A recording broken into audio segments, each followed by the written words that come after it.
Hello friends, मैं कमलेंद्र आप लोगों का स्वागत करता हूं आपके अपने यूट्यूब चैनल एग्ज़ाम प्लानर पे। तो फ्रेंड्स, जो आरपीएफ एसआई और आरपीएफ कांस्टेबल का प्रैक्टिस सेट नंबर 3 क्लास है, इसके पहले भी क्लास अपलोड हो चुकी है। आप एक बार जाकर उसको भी एक नज़र देख सकते हैं फ्रेंड्स। और अच्छी बात इसमें ये है कि बैंग लैंग्वेज क्वेश्चन है, सब हिंदी और अंग्रेजी दोनों में फ्रेंड्स है। तो इसमें जो लड़के पढ़ते हैं उसको लिए अगर हिंदी में नहीं समझ में आ रहा तो अंग्रेजी में देख सकता है। और फ्रेंड्स, इसमें ये बात ये है कि कोई भी छोटा क्वेश्चन हो चाहे बड़ा क्वेश्चन हो, उसका मैं थ्योरी पूरा बताता हूँ आपको। एक छोटी से छोटी बात भी आपको बताता हूँ। और ये जरूरी नहीं है कि आरपीएफ कांस्टेबल और आरपीएफ एसआई के क्वेश्चन है तो आरपीएफ एसआई में ही आएंगे। ये किसी भी एग्जाम में आ सकते हैं, जीएस के क्वेश्चन है फ्रेंड्स। तो आइए हम लोग क्वेश्चन में आगे बढ़ते हैं। क्वेश्चन नंबर देखते हैं। सबसे पहले एक है, क्वेश्चन नंबर एक है कि किलिमंजारो पर्वत श्रृंखला किस महाद्वीप में स्थित है। ऑप्शन ए है ऑस्ट्रेलिया, ऑप्शन बी है Africa, option C Asia, option D है यूरोप। यहाँ पे आप अंग्रेजी भी देख सकते हैं कि which continent is the Kilimanjaro mountain series. Option इसके हैं, तो इसके जो सही ऑप्शन हो जाएगा फ्रेंड्स अफ्रीका में। किलिमंजारो एक पर्वत का नाम है, अफ्रीका का सबसे ऊंचा पर्वत है।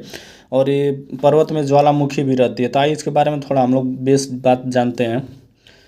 तो किलिमंजारो अपने 3 ज्वालामुखी, जो किलिमंजारो पर्वत है इसमें 3 ज्वालामुखी है। कौन कौन सा है? कीबो है, मलवेसी है और सीरा है। के साथ पूर्वोत्तर तंजानिया में एक निष्क्रिय ज्वालामुखी है। मतलब निष्क्रिय जो सुसुप्त ज्वालामुखी बोलते हैं और शांत ज्वालामुखी बोलते हैं। और ये अफ्रीका महाद्वीप का उच्चतम पर्वत है ये किलिमंजारो। देखिए यहाँ पे ये अफ्रीका महाद्वीप का सबसे ऊंचा पर्वत है। तो देखिए किलिमंजारो से हम लोग बातें जाने आई। हम लोग क्वेश्चन नंबर 2 देखते हैं फ्रेंड्स। क्वेश्चन नंबर 2 के पहले देखने से पहले हम लोग अफ्रीका महाद्वीप के कुछ पर्वत के बारे में देख सकते हैं। ये जितने अफ्रीका महाद्वीप में पर्वत हैं, देखिए अफ्रीका महाद्वीप के यहाँ पर मैप भी है।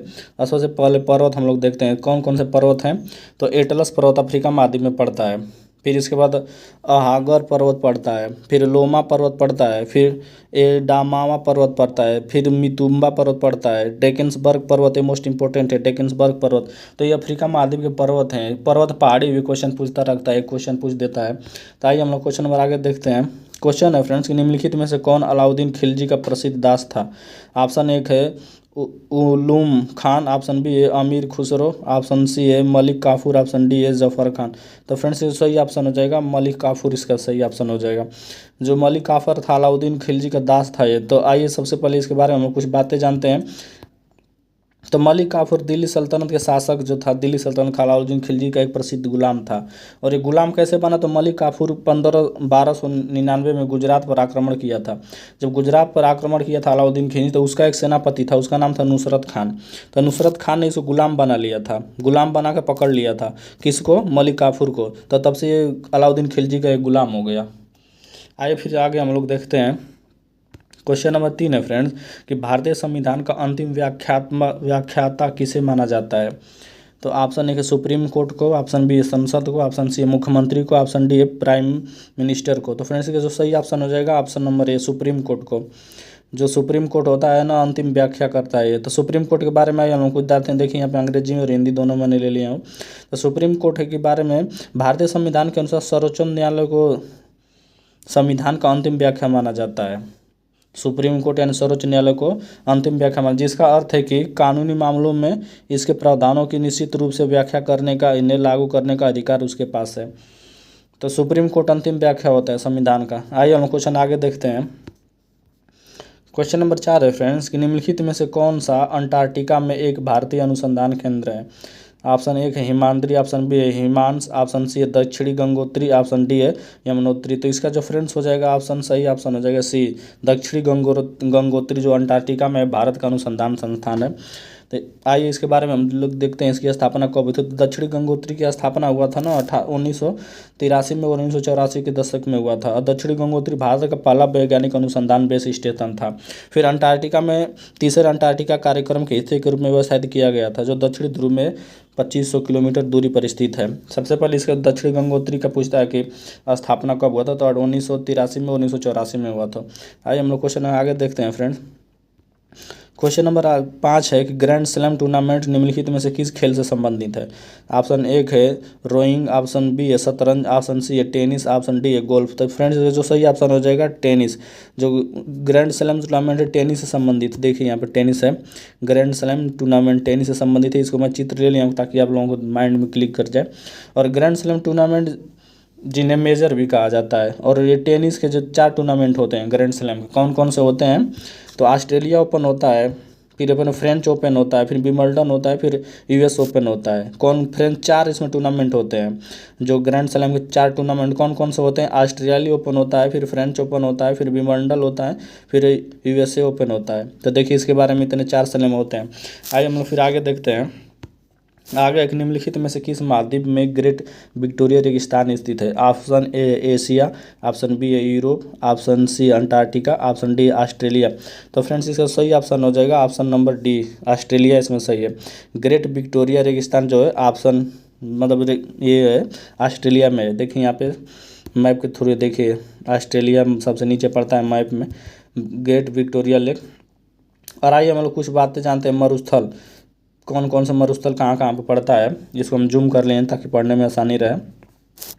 जो सहारा मरुस्थल है उत्तरी अमेरिका में पड़ता है। फिर गोबी मरुस्थल है चीनी और मंगोलिया में पड़ता है। फिर ग्रेट विक्टोरिया जो मरुस्थल है ऑस्ट्रेलिया में पड़ता है। और थार मरुस्थल भारत और पाकिस्तान में। फिर मोजावे मरुस्थल होता है अमेरिका में है। और अटाकामा मरुस्थल बार पूछता है चिली में है। और कालाहारी मरुस्थल दक्षिणी अफ्रीका, बोत्सवाना और नामीबिया में है। फिर एगो टकला मकान मरुस्थल ये चीन में है, बार बार पूछता रहता है टकला मकान कहाँ का है, तो चीन में। देखिए सारे मरुस्थल के बारे में हम लोग जाने इस क्वेश्चन के थ्रू। आइए हम लोग क्वेश्चन नंबर 7 देखते हैं फ्रेंड्स। क्वेश्चन नंबर 7 एक निम्नलिखित में से कौन हिमाचल प्रदेश का लोकप्रिय लोक नृत्य? ऑप्शन एक है, ऑप्शन के थ्रू हम लोग देना है, जो ऑप्शन में रहेगा उसी के हिसाब से टिक करना है। तो इसमें हिमाचल प्रदेश का लोकप्रिय नृत्य पूछा, ऑप्शन है चैंपियन, फिर अलकैब, फिर चरबा, फिर मांडा। तो इसका जो सही ऑप्शन हो जाएगा चरबा। वहाँ पर लोकप्रिय नृत्य है चरबा, ऑप्शन के थ्रू फ्रेंड्स। इसमें जो ऑप्शन दिया रहेगा उसी के थ्रू है चरबा, वहाँ के लोक नृत्य हिमाचल प्रदेश के। आइए हिमाचल प्रदेश के बारे में हम लोग कुछ जानते हैं और कौन कौन से लोक नृत्य हैं हिमाचल प्रदेश के। और लोक नृत्य के बारे में हम लोग देखते हैं कौन कौन से हैं। तो डांगी है हिमाचल प्रदेश का लोक नृत्य, फिर छन्नक है, फिर छम है, फिर कयांग है, फिर माला है, राक्षस नृत्य है, फिर नामजेन है, फिर कारालिया है, शोर सोन है, फिर घूंघाटी है, घूंघाटी चुसक है, चुकसम है, फिर छपेली डंडा नाच है, मोस्ट इंपॉर्टेंट छपेली डंडा नाच है। फिर नाटी भी मोस्ट इंपॉर्टेंट होता है, पूछ देता है एग्जाम में, प्रीवियस ईयर में पूछा था नाटी। फिर घूंघाटी है। तो इस इतने सारे नृत्य हैं हिमाचल प्रदेश के नृत्य हैं। और आइए हिमाचल प्रदेश के बारे में हम लोग कुछ जानते हैं, खास बातें जो होती हैं एग्जाम में पूछता रहता है ये भी। तो हिमाचल प्रदेश की जो राजधानी है शिमला है। फिर उसका मुख्य भाषा जो है हिंदी है, फिर कांगरी है, फिर लाहौरी है, जो हिमाचल प्रदेश की मुख्य भाषा। और जिला हिमाचल प्रदेश में 12 जिले हैं। विधानमंडल जो होगा एक सदनात्मक है विधानमंडल है। फिर विधानसभा सदस्यों की संख्या 68 है। और पूछ देता है कि राज्यसभा सदस्यों की संख्या, पूछ देता है कि हिमाचल प्रदेश में राज्यसभा सदस्यों की संख्या कितनी है, 3 है।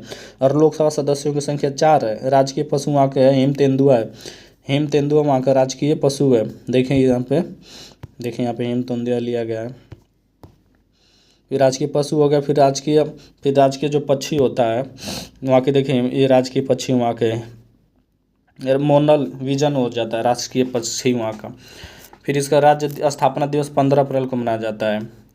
15 अप्रैल को हिमाचल प्रदेश का राज्य स्थापना मनाया जाता है। और यहाँ पे जो मोनल विजन देखिए पक्षी एक बार देख लीजिए यहाँ पे कितनी सुंदर है ये वहाँ के हिमाचल प्रदेश की ये पक्षी है।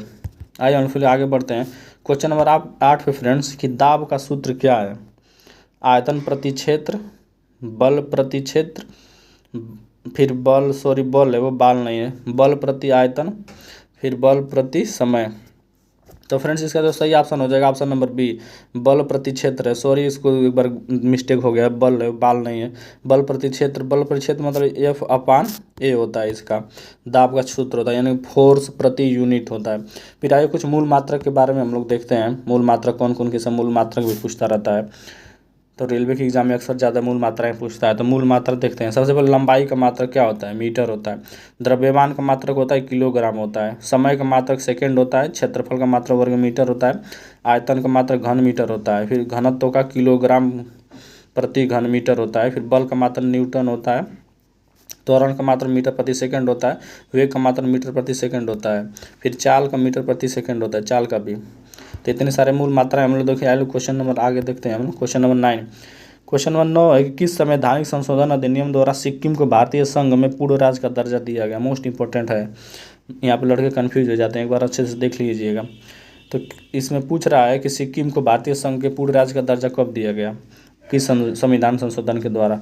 तो ऑप्शन है कि 34वां संविधान संशोधन, ऑप्शन बी है 36वां संविधान संशोधन, ऑप्शन सी है 42वां संविधान संशोधन, ऑप्शन डी है 38वां संविधान संशोधन। तो फिर इसका जो सही ऑप्शन है ऑप्शन नंबर बी 36वां संविधान संशोधन के द्वारा सिक्किम को पूर्ण राज्य का दर्जा दिया गया था।